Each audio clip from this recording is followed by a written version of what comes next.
ce colloque pour voir ce qu'il s'y dit, auquel d'ailleurs on n'avait pas eu l'idée de me convoquer alors que moi je connaissais fort bien Canguilhem. Il a été... Ah mince, alors j'ai perdu. Non, j'ai perdu quelque chose que j'avais noté. C'est ça. Je connaissais fort bien Canguilhem, je l'ai eu.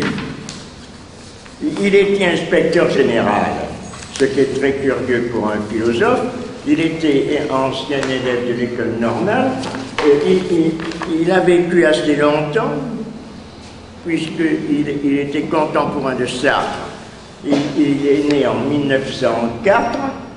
et il est mort en 1995. C'est un méridional. Il avait un accent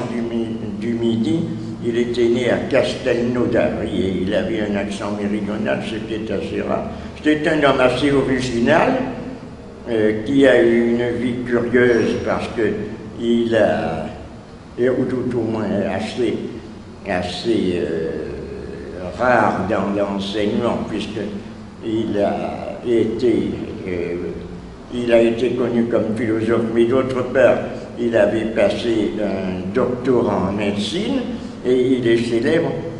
à cause justement de sa connaissance de médecine des écrits qu'il a fait sur la vie. Ils sont réunis sous le titre de Connaissance de la vie d'ailleurs, et également sur le normal et le pathologique. Dans sa vie, il a eu une vie très active, puisque pendant la guerre, c'était un ami de Cavaillès, de Jean Cavaillès, qui est connu parce qu'il est mort, ayant été arrêté, il est mort pour fait de résistance, il a été arrêté, il est mort pendant son arrestation, sous les coups de la Gestapo, et lui, c'était un ami de Cavaillès, et il a été arrêté également, mais je ne sais pas comment il a fait. Il s'est échappé, enfin il a échappé à l'arrestation, ou il a échappé après l'arrestation, ou au moment même, et il a fait de la résistance active. Il y a des gens qui ont été résistants d'idées, comme intellectuels, comme Sartre par exemple, ou De Santi, mais lui a été actif. Il a véritablement fait des coups de main dans les... Il a même eu, comme on donnait à cette époque, comme il y avait une sorte d'armée secrète ou de grade pendant la résistance, une sorte de résistance armée. Il a été donc un philosophe actif, un philosophe armé, un philosophe qui a fait le coup de main et qui a participé à des batailles réelles. Alors ensuite, il a été très curieusement, parce que c'était un esprit très libre, assez curieux, assez caustique. On voit d'ailleurs que dans son écriture, il y a toujours des traits, il a des traits assez vifs, assez ironiques ou allusifs, de sorte qu'il n'était pas commode. Il était quelqu'un qui n'était pas commode dans ses réactions et dans ses jugements. Il était souvent ce qu'on appelait dans l'enseignement quelqu'un d'assez vache. Mais il a été d'ailleurs, ce qui est très curieux, inspecteur général de l'enseignement. Mais d'autre part, contradictoirement aussi, parce que c'est un homme dont l'existence et la pensée ont toujours été assez paradoxales, c'était un homme très aimable, en fait. Il était assez vache, assez ironique, assez... à l'emporte-pièce, mais d'autre part très aimable. Peut-être que son accent méridional lui donnait un aspect aimable, parce qu'il y a quelque chose de jovial dans l'accent méridional. On l'entend d'ailleurs, je ne sais pas, on va se transporter, Christian, dans cette puisqu'il n'y a personne, on va se transporter dans ce colloque sur Cavaillès. Ils en ont un là. Sur Canguilhem. Ils avaient organisé ce colloque sur Cavaillès, sur Canguilhem. Je dis Cavaillès parce que c'était un ami de Cavaillès. Et il a contribué à l'édition d'un texte de Cavaillès. Il était moins mathématicien, pour en revenir à cela, que Cavaillès, mais il s'était intéressé pour les sciences, mais lui, c'était les sciences biologiques et la médecine. Le seul, alors, ce sur quoi, en quoi il a été important dans ce domaine-là, il a écrit, et il a peu écrit, et il a écrit sous une thèse qui s'appelle Le normal et le pathologique, qui a été faite, d'ailleurs très curieusement, cette thèse a été soutenue pendant la guerre, alors qu'il était dans la résistance, mais je pense qu'il a passé dans la résistance active après 1943, parce qu'il a soutenu sa thèse en 1943, thèse qui était à la fois en philosophie et en médecine. Et il a soutenu, et il a réédité dans un texte de médecine qui date de 1950, qui a été publié sous la forme d'un livre, parce que la thèse elle-même avait été soutenue sous une forme de thèse. Je ne sais pas si elle a été publiée chez un éditeur, tandis que son œuvre même a été édité, ça s'appelle Essai sur quelques problèmes concernant le normal et le pathologique. Alors, je ne vais pas faire de cours là-dessus, je dis simplement que l'intérêt de l'œuvre de Canguilhem, qui est consacré essentiellement à la vie et au concept de vie, et à la conceptualisation, si l'on veut, de la vie, c'est d'établir un pont entre les études biologiques et les études médicales et la connaissance philosophique de la vie. De sorte qu'il a ses écrits en théorie des sciences ou épistémologie portent d'une part, ils sont divers, mais ils ont été condensés sous une petite forme qui s'appelle connaissance de la vie, et ça porte d'une part sur la réhabilitation de la notion de vitalisme. Le vitalisme, qui est un concept qui avait été manié dans l'Antiquité ou dans une époque, l'époque antérieure à la philosophie de Galilée, la philosophie de Descartes, s'opposait au mécanisme, à la théorie rationaliste de Descartes, et était considéré comme,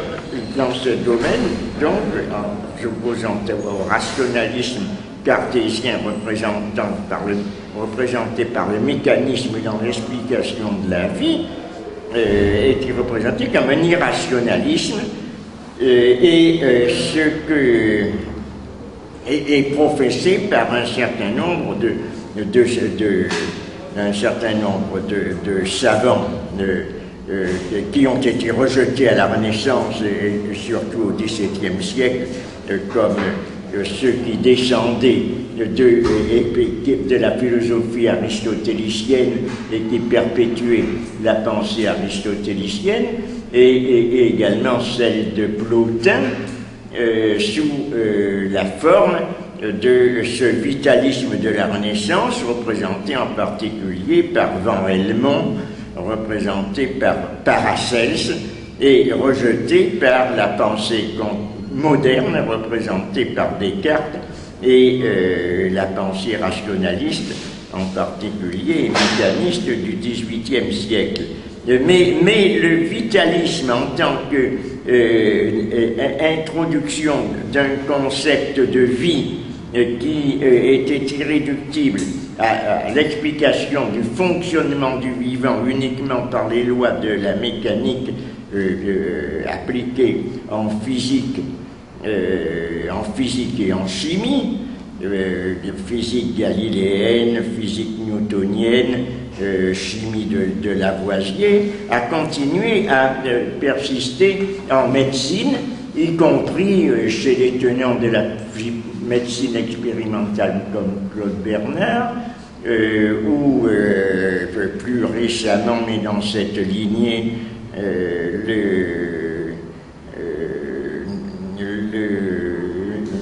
un médecin qui est connu par sa lutte essentiellement contre la douleur comme Le Riche ou d'autres médecins de cet ordre, repris par Bergson,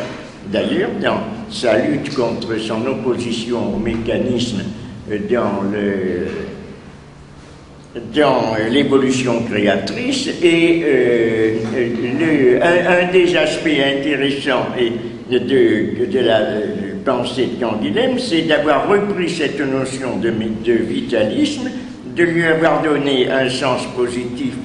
contre l'irrationalisme, en montrant qu'elle est une notion qui n'est pas possible d'éliminer lorsqu'on veut comprendre le caractère spécifique des phénomènes du vivant. Donc il y a la reprise en compte du vitalisme, mais sous un aspect nouveau,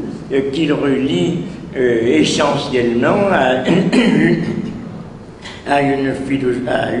pensée, à une science et à une philosophie. Et à une philosophie moderne, comme une forme, celle de Goldstein en particulier, forme d'un structuralisme qui considère le vivant dans son environnement, dans son milieu, relié également à une philosophie phénoménologique comme celle de Merleau-Ponty, ou par-delà celle de Husserl, avec la notion également de milieu, en allemand de Umgebung, c'est-à-dire environnement, d'une école moderne de biologie dont le nom le plus connu, parce qu'il a été pour les gens actuels, parce qu'il a été repris également par Deleuze, est celui de Huxley, qui a étudié en particulier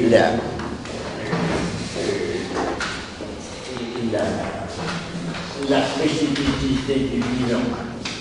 Je ne sais pas si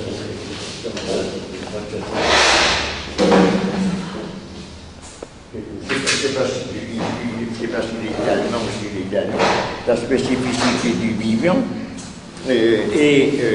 donc Goldstein également, qui est connu pour son étude sur l'unité de l'organisme, et qui est au fondement, et qui sont au fondement donc d'une nouvelle perspective qui n'est plus celle du mécanisme pur et simple dans la perspective cartésienne, qui n'est pas non plus celle d'un vitalisme qui considérerait qu'il faut faire appel à des principes spirituels ou animiques pour expliquer la vie, mais qui sont fondés sur une nouvelle forme d'expérience du vivant et de son milieu, de l'organisme vivant pris dans sa totalité et dans l'originalité de ses réactions. Voilà un des premiers aspects de la pensée de Canguilhem, qui a, dans ses cours, dans plusieurs articles, qui a développé cette idée que l'on pourrait appeler celle d'un nouveau vitalisme, tout en mettant de ce mot entre guillemets, et qui a eu une très grande influence, en particulier sur des penseurs qui ont été eux-mêmes les auditeurs ou élèves de Canguilhem, comme Foucault ou Gilbert Simondon, dont la pensée était héritée sur ce plan-là de celle de Canguilhem dans les études de connaissance de la clinique et également dans l'histoire de la folie qui a été dirigée d'ailleurs par Canguilhem en tant que thèse thèse de philosophie, et Gilbert Simondon. Je ne sais pas s'il a eu Canguilhem comme étant un directeur de thèse, mais enfin qu'il a travaillé également dans ce sens, dans son étude sur la formation de l'individu. Donc, premier point, le vitalisme, un concept nouveau du vitalisme, introduit dans les études médicales, biologiques, et prenant un sens et redonnant sens à un certain nombre d'orientations de pensée, sinon anti-cartésiennes, du moins extra-cartésiennes, en particulier comme celle de Leibniz ou comme celle de Diderot au XVIIIe siècle, qui, tout en étant rationaliste et définissant un rationalisme moderne, n'ont pas suivi exactement le mécanisme cartésien. Le second point qui est lié à celui-ci, d'ailleurs,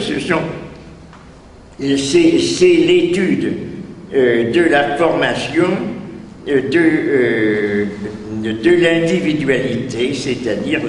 la conceptualisation de la relation du vivant et de son milieu, de la formation de l'individu et également de l'articulation, ce qui est le plus important peut-être, de la pensée sur la vie. C'est-à-dire un des points de la vision de Canguilhem, de la refonte complète qu'il a faite entre les rapports entre la médecine et la philosophie, c'est cette relation qu'il y a entre l'individu vivant et la pensée, la pensée comme étant une production de l'individu vivant, n'étant pas coupée de lui, n'étant pas d'un ordre qui est également, c'est une opposition aussi au cartésianisme. La pensée chez Descartes est d'un ordre tel qui forme une substance séparée, tandis que par rapport à la matière qui est pure extériorité, pure spatialité, tandis que pour Canguilhem, et dans la ligne de pensée qu'il définit, la pensée est quelque chose qui est à étudier dans la continuité du vivant. La notion on peut trouver d'ailleurs quelque chose de semblable dans la pensée allemande de Merleau-Ponty, dont l'œuvre, que ce soit dans Phénoménologie de la perception, surtout Psychologie du comportement, qui est une œuvre sur laquelle Canguilhem s'appuie, qu'il a lu au moment où il a fait sa thèse, parce que la Phénoménologie de la perception, je crois, n'était pas encore développée, est un texte qui articule les concepts de la biologie et les concepts de la pensée, en montrant leur liaison, la continuité qu'il peut y avoir de l'un avec l'autre. Voilà, alors dans cette ligne, d'ailleurs, se trouvent des études qui sont des études monographiques sur la conceptualisation de la pensée médicale tout au courant de la période moderne, autour de la notion de cellule qui apparaît comme étant le concept dominant dans le domaine de la compréhension de la vie au XIXe siècle, mais qui est précédé auparavant de notions qui sont également en liaison avec cette formation de la cellule. Au XVIIIe siècle, la notion de la fibre vivante, la texture du vivant dont le support matériel est considéré comme étant une substance ou une matière fibreuse, et également le milieu matériel dans lequel le fluide, en quelque sorte matériel d'un type spécifique, dans lequel cette structure fibrée, plus tard, à partir de la fin du XVIIIe et du début XIXe siècle, la structure cellulaire qui va se substituer à ces conceptions antérieures et qui seront également en rupture avec une conception d'un mécanisme purement physique qui serait fondé sur des conceptions purement cartésiennes, purement physiques, purement géométriques, purement spatiales de l'action et de la substance matérielle. Et par conséquent, il y a quelque chose qui est également dans le domaine de l'étude du vivant en rupture avec un certain nombre de conceptions régnantes dans le domaine des sciences physiques, mais qui d'autre part, d'ailleurs, aura tendance à se fondre dans des conceptions plus générales d'une unité de la matière et d'un devenir de la matière dans les études de la physique, de la biologie moléculaire,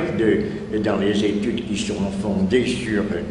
la communauté de structures de l'information dans le domaine de la matière vivante et de la matière non vivante. Donc il y a tout un développement qui n'est pas contradictoire avec celui-ci, qui n'est pas étudié d'une façon spécifique par Canguilhem, mais auquel il donne du point de vue une justification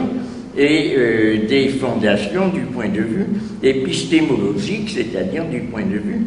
de la théorie et du devenir de la transformation des sciences. Dans ce domaine, du point de vue épistémologique, il y a là aussi une reprise en compte de conceptions purement philosophiques ou qui paraissent d'abord étrangères à la conception purement matérialiste de l'explication de la vie, qui se retrouveront dans les concepts matériels qui sont fondés dans la biologie, comme ceux de la cellule, en particulier une étude très intéressante sur la relation entre les conceptions atomiques antiques, les conceptions de la monade dans la pensée de Leibniz et celle de la formation, de l'explication de la vie par la formation cellulaire au XIXe siècle. Tout cela qui a fait l'objet de ce que l'on pourrait appeler justement une reprise en compte, un éclaircissement donné par Canguilhem à ces conceptions qui sont certainement étrangères et antérieures à la biologie scientifique contemporaine, mais qui ont été reprises, qui ont été transformées, qui ont eu une influence réelle, bien que latente, sur son orientation. Et alors le dernier point, puisque le premier serait donc le vitalisme et l'opposition à une explication de type strictement physico-chimique et cartésien. Le second point, c'est cette histoire avec ses différentes variations, ses allers-retours depuis en particulier dans la pensée dans la pensée moderne depuis la Renaissance jusqu'au XIXe siècle, et la formation de la pensée, d'une part de la pensée cellulaire et d'autre part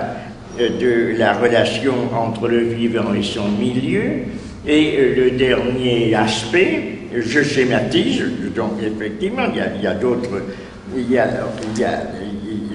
d'autres aspects, d'autres études qui demanderaient à être prises en compte et qui complexifient un peu la pensée et les orientations de Canguilhem. Mais on peut schématiser sous cette forme. Le troisième aspect, c'est peut-être celui qui a été le plus célèbre parce qu'il regroupe l'ensemble de ces points et pose un problème qui n'est plus simplement biologique, mais qui s'étend à l'ensemble de la vie, de son orientation, du regard ou du jugement qu'on peut porter sur elle, et qui est le normal et le pathologique, qui a donné lieu justement à sa thèse, et qui est une étude ou un ensemble d'études critiques à l'égard de la normalité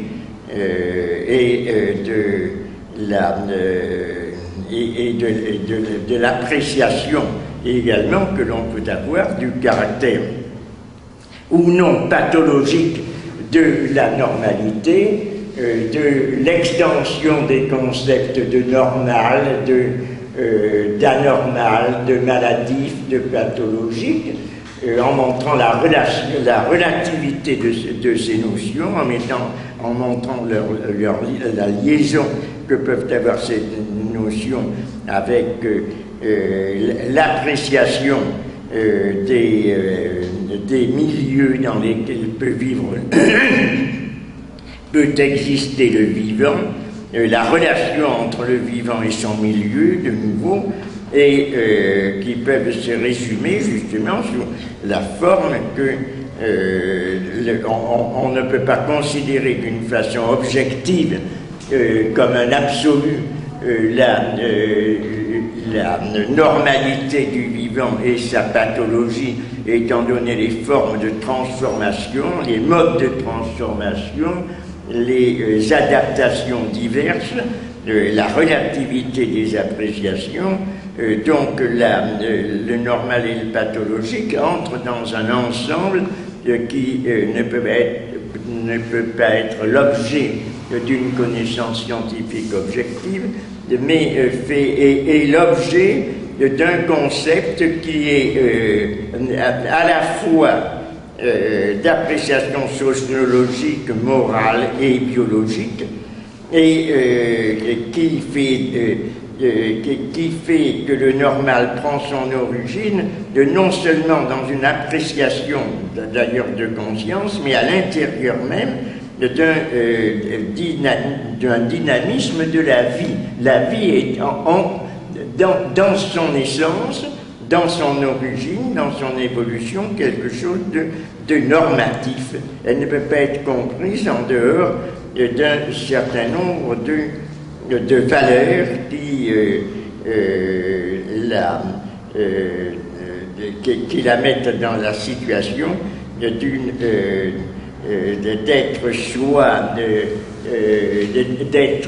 d'être soumise aux appréciations du sujet qui est soumis, qui est l'objet d'une appréciation subjective de santé ou de maladie. Le normal qui a été souvent confondu avec ou l'anormal, je veux dire plutôt, qui a été souvent confondu avec le différent, et le différent qui a été également frappé d'anormalité ou de pathologie font partie des conditions de la vie elle-même. La vie elle-même évolue entre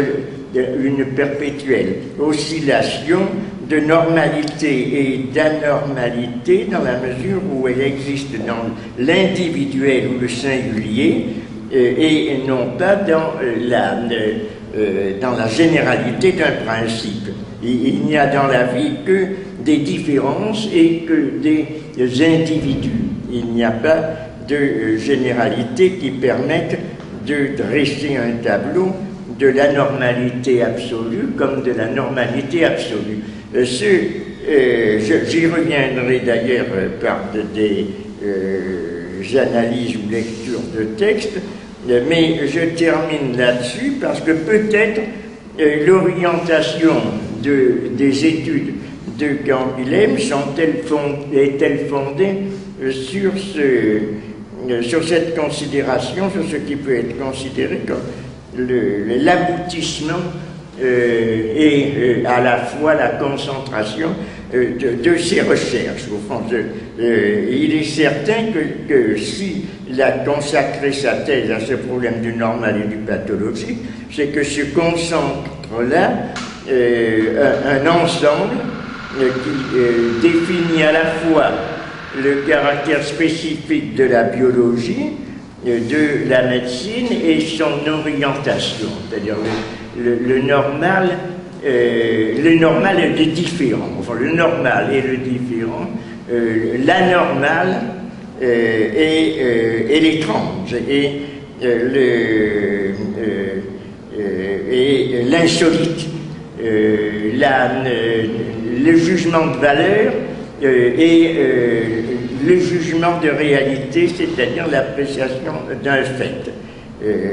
Il est certain que l'insolite,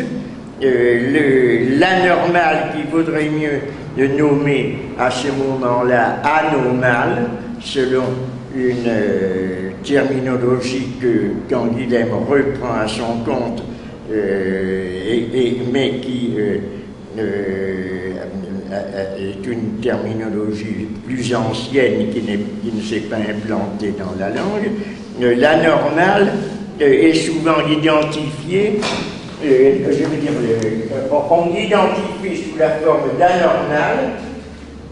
souvent ce qui est en fait l'anormal, c'est-à-dire ce qui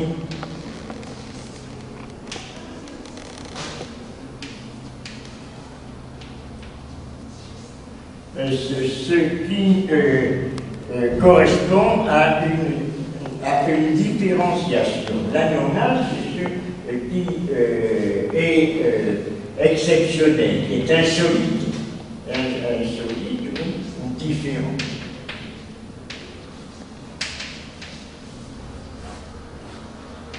Et qui est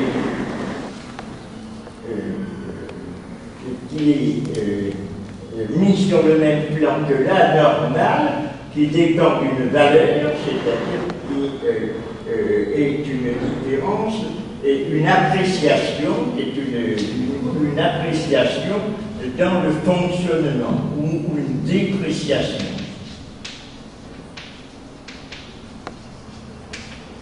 Et l'anormal, qui est considéré comme étant d'un rang inférieur ou pathologique. Or, cette classification du pathologique, de l'anormal, du pathologique ou de l'inférieur, est quelque chose qui est pris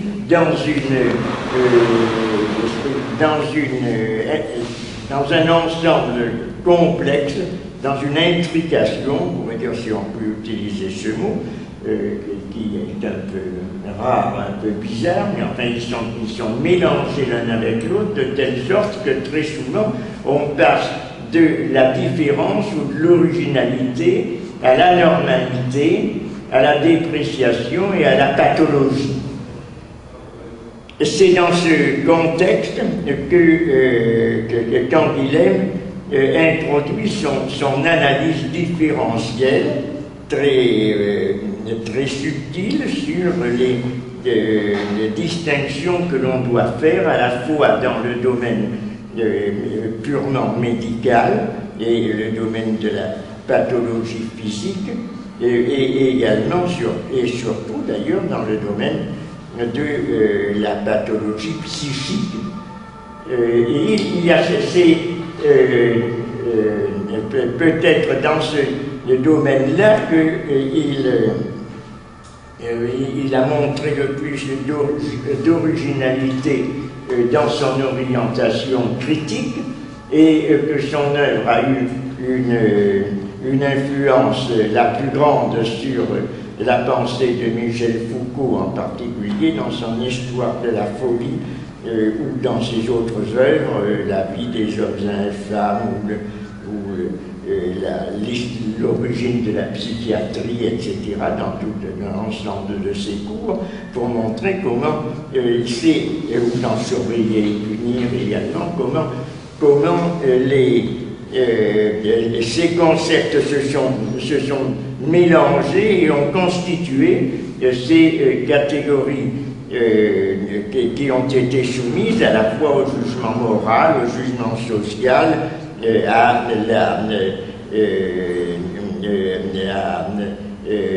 l'enfermement ou au contrôle social,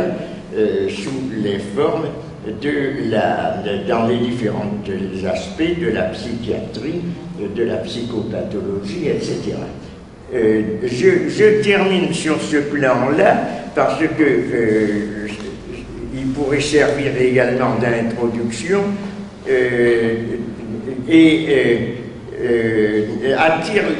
en attirant l'attention sur le début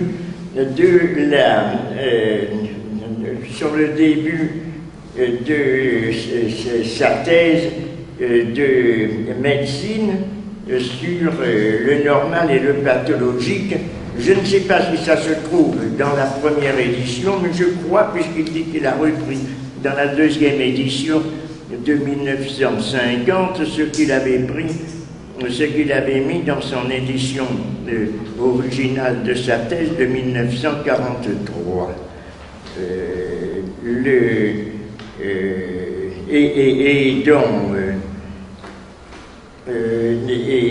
Dont le thème est justement cet essai sur quelques problèmes concernant le normal et le pathologique, qui d'emblée entre justement dans le vif du sujet et fait apparaître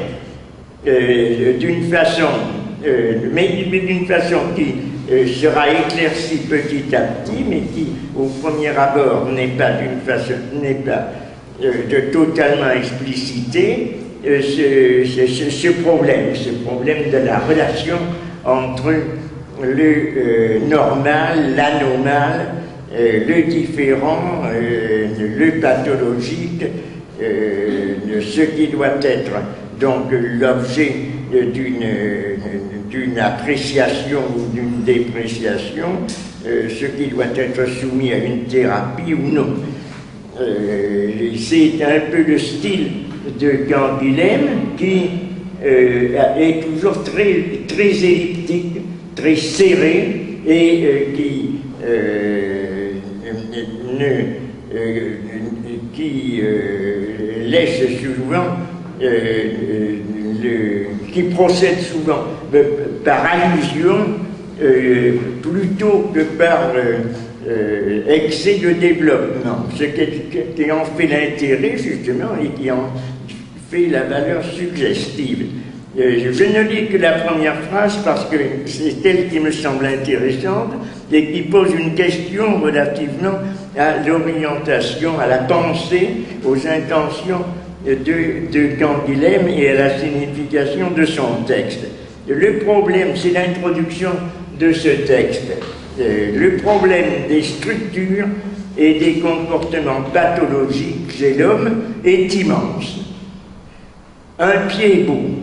congénital, un averti sexuel, un diabétique, un schizophrène posent des questions innombrables qui renvoient finalement à l'ensemble des recherches anatomiques, embryologiques, physiologiques, psychologiques. On peut s'étonner de voir, c'est une thèse qui est soutenue devant la faculté de médecine de Strasbourg. On peut s'étonner de voir à l'heure actuelle mentionner un pied-beau congénital, un inverti sexuel, un diabétique, parce que ça fait effectivement étrange du point de vue du lecteur actuel. Mais c'est intéressant pour nous parce que cela nous renvoie à une période qui, pour vous, est révolue et archaïque, ou sinon préhistorique. Pour des gens comme moi, ne l'est pas du tout, parce que c'est que l'inversion ou homosexualité faisait partie des maladies définies par l'Organisation mondiale de la santé. Et donc, il est intéressant que s'adressant à une assemblée de médecins, on fasse appel à une maladie qui appartient à un domaine qui nous paraît à nos yeux un petit peu étrange, mais qui est parfaitement inscrit en 1950 et dans les cadres des maladies, au même titre que les maladies biologiques ou que la folie ou maladie mentale. Donc la phrase de Canguilhem ici, dans sa condensation, annonce déjà quelque chose qui sera au centre de sa pensée critique, sur lequel malheureusement il n'épilogue pas peut-être selon le lecteur actuel. On aurait aimé qu'il fasse des notes et qu'il explique davantage justement cette association, puisque il ne s'en est jamais expliqué, il n'a jamais donné d'édition. Alors, il est mort en 95, comme je vous disais, donc il aurait pu le faire, mais il n'a jamais donné d'édition plus complète de cet ouvrage. Et lorsqu'il est revenu sur ce problème, il n'a pas explicité d'une façon précise cette association qu'il avait faite entre un pied-beau congénital, un inverti sexuel, un diabétique, un schizophrène. C'est ce qui pose peut-être un problème dans la pensée, dans la lecture que l'on peut avoir de Canguilhem, parce que il est certain que du point de vue personnel et dans sa pensée intime, Canguilhem n'a jamais considéré qu'un inverti sexuel pouvait être un malade, ni un malade mental, ni un malade biologique, au même titre qu'un pied-beau congénital ou un diabétique ou d'autres malades, de maladies qui peuvent être recensées par le corps médical. Donc cette abstention ou cette comment pourrait-on dire, ce n'est pas une omission, c'est cette élision ou cette illusion, à mon avis, est assez significative. C'est-à-dire que peut-être nous donne-t-elle un sens de l'ensemble de l'orientation de son étude sur le malade, sur la maladie, sur le normal et le pathologique. Dans un texte plus récent, qui est celui de connaissance de la vie et qui s'appelle Le normal et le pathologique, il termine son texte par des considérations sur la normalité en général, ou le pathologique en général, en étendant jusqu'au domaine de la pathologie mentale, en en établissant un rapport non pas avec l'homosexualité, l'inversion, mais avec la folie en général, c'est-à-dire en étendant cette notion d'anormalité, de critique de la normalité à la folie elle-même, qui voudrait soutenir en matière de psychisme humain que l'anormal n'obéit pas à des normes. Il n'est anormal peut-être que parce qu'il leur obéit trop. Thomas Mann écrit « Il n'est pas si facile de décider quand commence la folie et la maladie.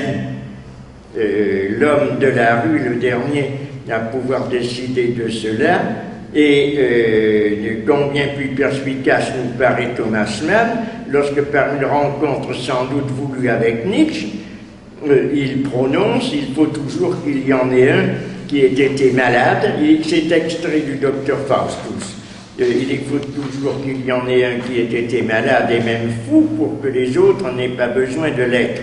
Sans ce qui est maladif, la vie n'a jamais pu être complète, etc. De sorte que l'orientation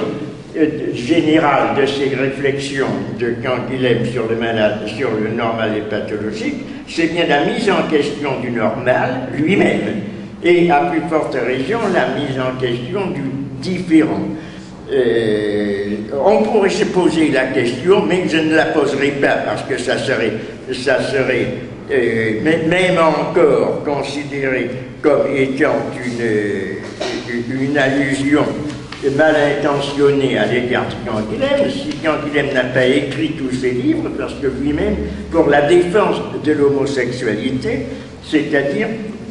que lui-même aurait été homosexuel. Je n'en sais rigoureusement rien d'ailleurs, je dois dire que je l'ai connu personnellement, c'était un homme très aimable, mais je ne sais pas du tout quelle était ses orientations sexuelles ni sa vie privée. Mais j'aurais tendance à poser la question parce que surtout à l'époque où il écrivait cela, il était extrêmement difficile de parler de l'homosexualité.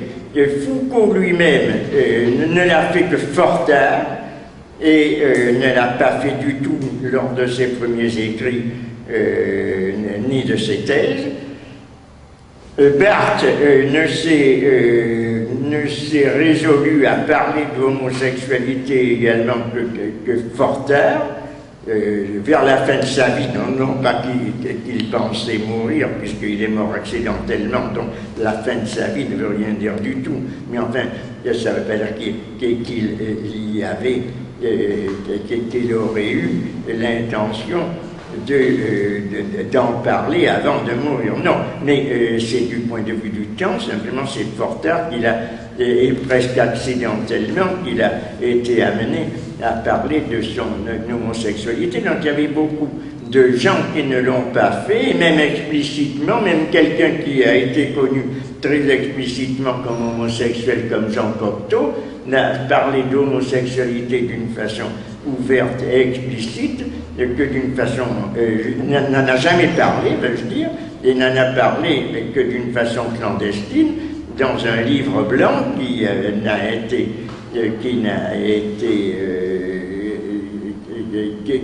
n'a jamais été officialisé de son vivant et qui n'a été diffusé sous son nom qu'après sa mort. Par conséquent, il y a beaucoup de probabilités, sinon probabilités, de possibilités que Canguilhem ait parlé ad hominem et qu'il ait voulu, par une sorte d'allusion ou d'incident un peu ironique, introduire par provocation dans une thèse soutenue devant une faculté de médecine une interrogation mystérieuse, relativement ou bien fondée de l'insertion de l'homosexualité ou de l'inversion parmi les maladies mentales. Il n'aurait pas été d'ailleurs le seul, puisque là, quand je dis qu'on ne pouvait pas poser cette question, si déjà dès 1900, déjà avant la guerre de 14 et surtout après 1920, Hirschfeld avait posé le problème de la sous la forme d'une question, précisément adressée au corps médical sur la pathologie de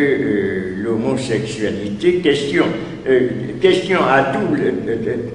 double sens d'ailleurs, puisqu'il s'agissait d'abord de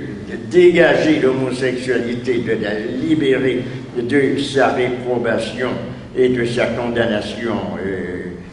pénale, et d'autre part, et civile et sociale, mais en même temps de la porter sur le plan de la pathologie, et à partir du plan de la pathologie, de la porter sur le plan de la différence. Et donc vous voyez, il y a trois aspects, c'était la condamnation, 4 aspects même, parce qu'il y a la condamnation explicite dans le domaine du code pénal, il y a la réprobation dans le domaine du social, il y a le classement dans le domaine du médical, du pathologique, ce qui est encore fait d'ailleurs à l'heure actuelle pour des déviations d'ordre sexuel comme la pédérastie ou pédophilie, puisqu'elle est classée parmi les maladies, puisqu'elle est considérée comme pouvant recevoir des soins et recevoir un traitement médical. Et ensuite, il y a l'appréciation sur le plan de la simple anomalité ou différenciation qui, à la limite, se confond avec, quand Guilhem le note d'ailleurs, mais sans mentionner ce problème de sexualité à propos de Leibniz, avec le fameux principe des indiscernables de Leibniz. Il n'y a pas d'indiscernable, c'est-à-dire qu'il n'y a pas dans le vivant en particulier de choses identiques l'une à l'autre, ni dans le vivant animal, ni dans le vivant même au niveau végétal, puisque c'est la célèbre recherche par les gens de la cour du roi de Prusse de feuilles semblables dans le jardin de Sans Souci, je crois. Donc il y avait différents degrés, différents stades dans cette appréciation des stades que parcourt, d'ailleurs dans son étude Canguilhem, en montrant comment il y a à ces différents niveaux des confusions qui conduisent et qui entraînent les jugements du sens commun, les jugements ordinaires et même du sens commun, et également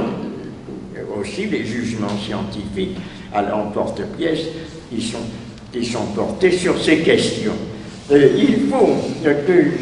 puisqu'on le photographie, que je montre justement,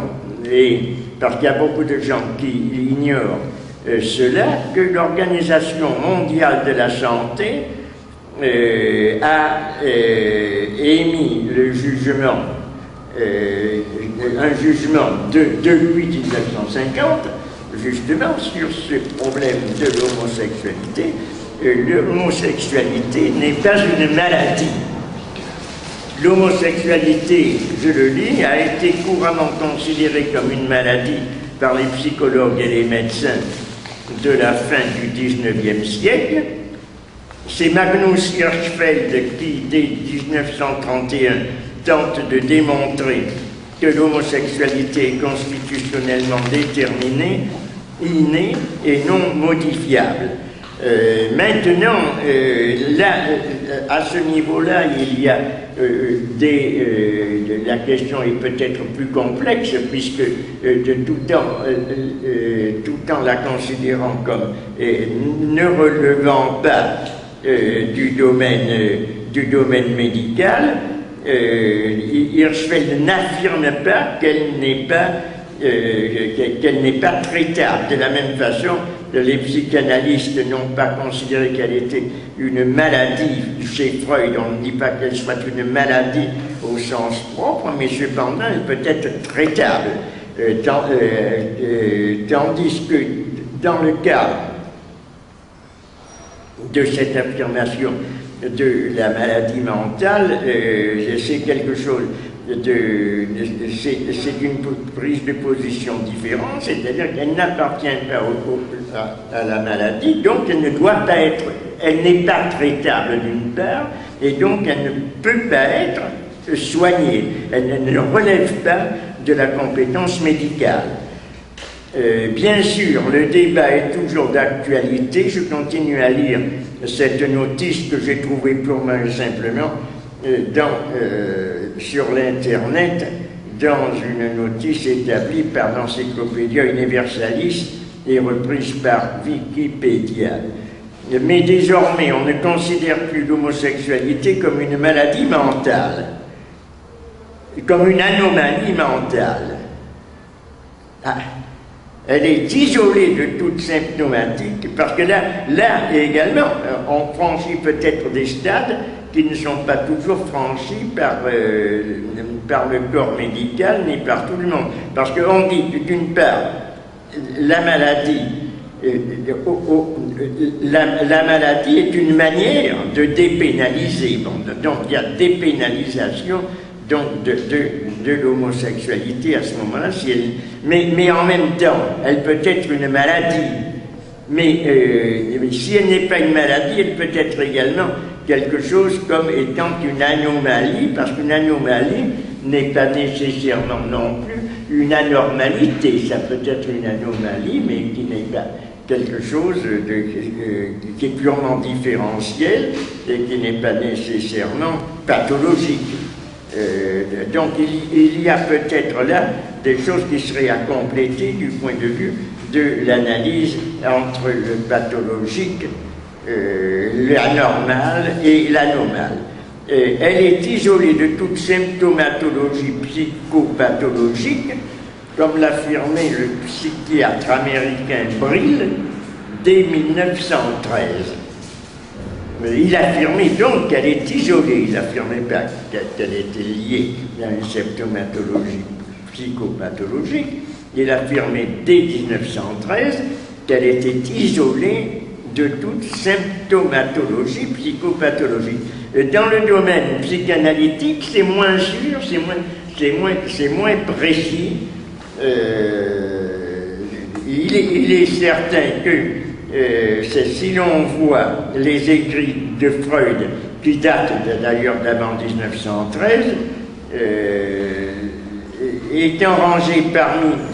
parmi les stades, elle est rangée à la fois parmi les perversions et en même temps parmi les stades psychologiques, psychopathologiques. Non, les stades de l'évolution normale, c'est moi qui me trompe, de l'évolution normale du psychisme. Donc elle n'est psychopathologique que si elle ne suit pas, que si elle résiste à l'évolution de ces stades. C'est-à-dire ne serait psychopathologique selon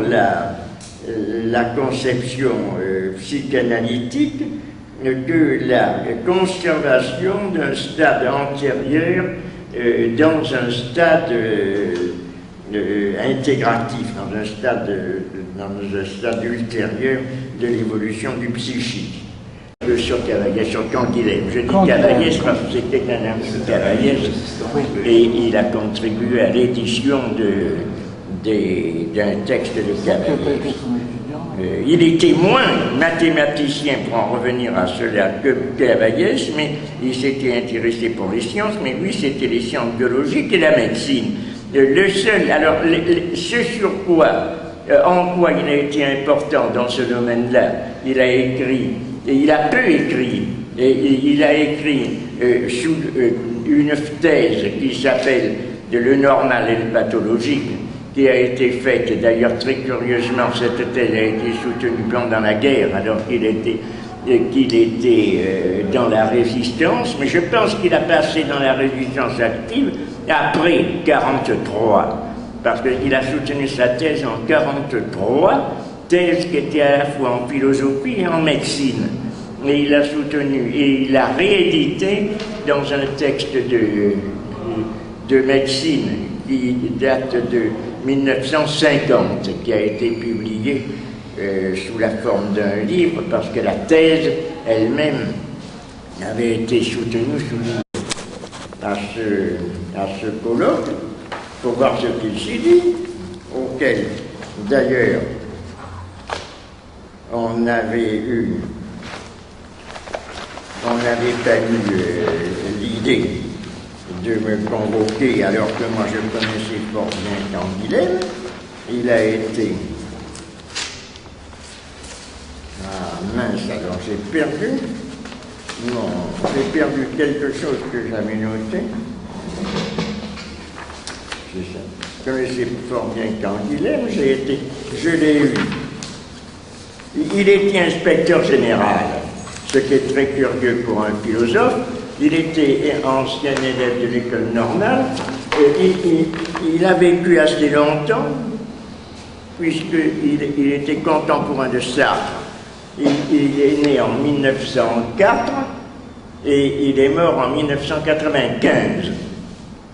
C'est un méridional, il avait un accent du Midi, il était né à Castelnaudary et il avait un accent méridional, c'était assez rare. C'était un homme assez original,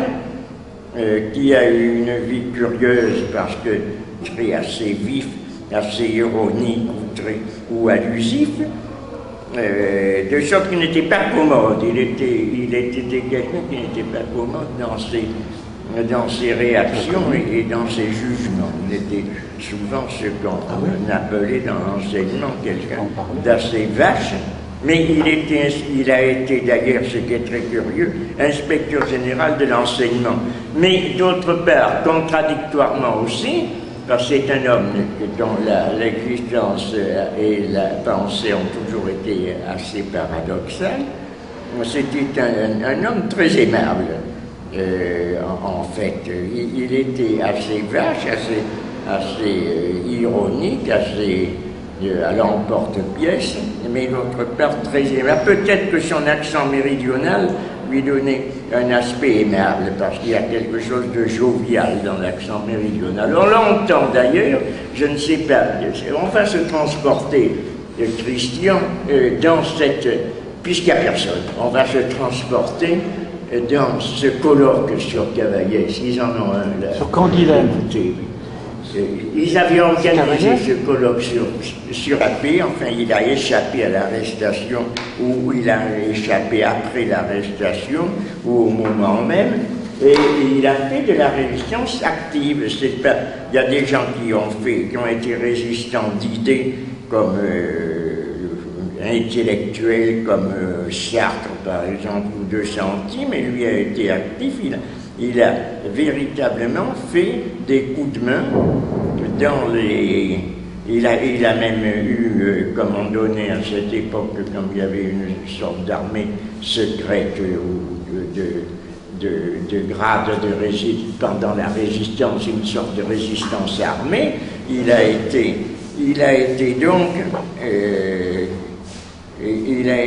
donc un philosophe actif, un philosophe armé, un philosophe qui a fait le coup de main et qui a participé à des batailles réelles. Alors ensuite, il a été très curieusement, parce que c'était un esprit très libre, assez curieux, assez caustique. On voit d'ailleurs que dans son écriture, il y a toujours des traits, ou tout au moins assez rare dans l'enseignement, puisqu'il a il a été connu comme philosophe, mais d'autre part, il avait passé un doctorat en médecine et il est célèbre à cause justement de sa connaissance de médecine,